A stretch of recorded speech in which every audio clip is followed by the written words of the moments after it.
بسم اللہ الرحمن الرحیم۔ دنیا کی سب سے قیمتی گائے، یہ بہت ہی اہم اور نہایت ہی شاندار قرآنی واقعہ ہے، اور اس واقعے کی وجہ سے قرآن مجید کی اس سورہ کا نام سورہ بقرہ یعنی گائے والی سورہ رکھا گیا۔ اس کا واقعہ یہ ہے کہ بنی اسرائیل میں ایک بہت ہی نیک اور صالح بزرگ تھے، اور ان کا ایک ہی بچہ تھا جو نابالغ تھا، اور اس کے پاس فقط ایک گائے کی بچیا تھی۔ ان بزرگ نے اپنی وفات کے قریب اس بچیا کو جنگل میں لے جا کر ایک جھاڑی کے پاس یہ کہہ کر چھوڑ دیا کہ یا اللہ، میں اس بچیا کو اس وقت تک تیری امانت میں دیتا ہوں کہ میرا بچہ بالغ ہو جائے۔ اس کے بعد ان بزرگ کی وفات ہو گئی، اور بچیا چند دنوں میں بڑی ہو کر درمیانی عمر کی ہو گئی، اور بچہ جوان ہو کر اپنی ماں کا فرما بردار اور انتہائی نیکوکار ہوا۔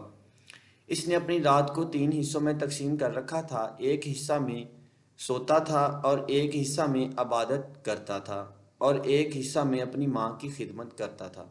اور روزانہ صبح کو جنگل سے لکڑیاں کاٹ کر لاتا اور ان کو فروخت کر کے 1/3 رقم صدقہ کر دیتا، اور 1/3 رقم اپنی ذات پر خرچ کرتا، اور 1/3 رقم اپنی والدہ کو دے دیتا۔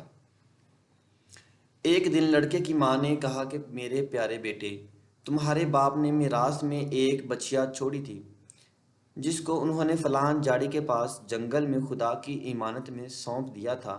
اب تم اس جھاڑی کے پاس جا کر یوں دعا مانگو کہ اے حضرت ابراہیم و حضرت اسماعیل و حضرت اسحاق کے خدا، تو میرے باپ کی سونپی ہوئی امانت مجھے واپس دے دے، اور اس بچیا کی نشانی یہ ہے کہ وہ پیلے رنگ کی ہے، اور اس کی کھال اس طرح چمک رہی ہوگی کہ گویا سورج کی کرنیں اس میں سے نکل رہی ہیں۔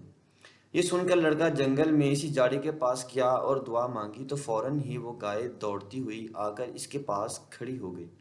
اور یہ اس کو پکڑ کر گھر لایا۔ تو اس کی ماں نے کہا کہ بیٹا، تم اس گائے کو لے جا کر بازار میں 3 دینار میں فروخت کر ڈالو، لیکن کسی گاہک کو بغیر میرے مشورے کے مت دینا۔ ان دنوں بازار میں گائے کی قیمت 3 دینار رہی تھی۔ بازار میں ایک گاہک آیا جو در حقیقت فرشتہ تھا۔ اس نے کہا کہ میں گائے کی قیمت 3 دینار سے زیادہ دوں گا، مگر تم ماں سے مشورہ کیے بغیر میرے ہاتھ فروخت کر ڈالو۔ لڑکے نے کہا تم خواہ کتنی بھی زیادہ قیمت دو، مگر میں اپنی ماں سے مشورہ کیے بغیر ہرگز ہرگز اس گائے کو نہیں بیچوں گا۔ لڑکے نے سارا ماجرا بیان کیا تو ماں نے کہا یہ گاہک شاید کوئی فرشتہ ہو، تو اے بیٹا، تم اس سے مشورہ کرو کہ ہم اس گائے کو ابھی فروخت کریں یا نہ کریں۔ چنانچہ لڑکے نے بازار میں جب اس گاہک سے مشورہ کیا تو اس نے کہا کہ ابھی تم اس گائے کو فروخت نہ کرو، آئندہ اسی گائے کو حضرت موسیٰ علیہ السلام کے لوگ خریدیں گے تو تم اس گائے کے چمڑے میں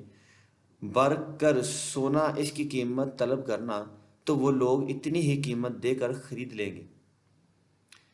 چنانچہ چند ہی دنوں کے بعد بنی اسرائیل کے ایک بہت مالدار آدمی کو جس کا نام عامیل تھا، اس کے چچا کے دونوں لڑکوں نے قتل کر دیا، اور اس کی لاش کو ایک ویرانے میں ڈال دیا۔ صبح کو قاتل کی تلاش شروع ہوئی،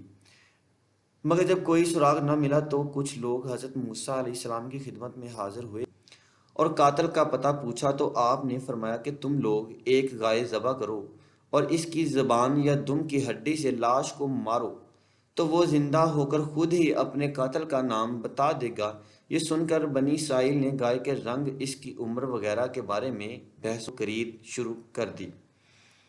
اور بالآخر جب وہ اچھی طرح سمجھ گیا کہ فلاں قسم کی گائے چاہیے تو ایسی گائے کی تلاش شروع کر دی، جہاں تک کہ جب یہ لوگ اس لڑکے کی گائے کے پاس پہنچے وہ ایسی ہی گائے تھی جس کی ان لوگوں کو ضرورت تھی۔ چنانچہ ان لوگوں نے گائے کو اس کے چمڑے میں بھر کر سونا اس کی قیمت دے کر خریدا، اور ذبح کر کے اس کی زبان یا دم کی ہڈی سے مقتول کی لاش کو مارا، تو وہ زندہ ہو کر بول اٹھا کہ میرے قاتل میرے چچا کے دونوں لڑکے ہیں جنہوں نے میرے مال کی لالچ میں مجھ کو قتل کر دیا۔ یہ بتا کر پھر وہ مر گیا۔ چنانچہ ان دنوں قاتلوں کو قصاص میں قتل کر دیا گیا، اور مرد صالح کا لڑکا جو اپنی ماں کا فرما بردار تھا کثیر دولت سے مالا مال ہو گیا۔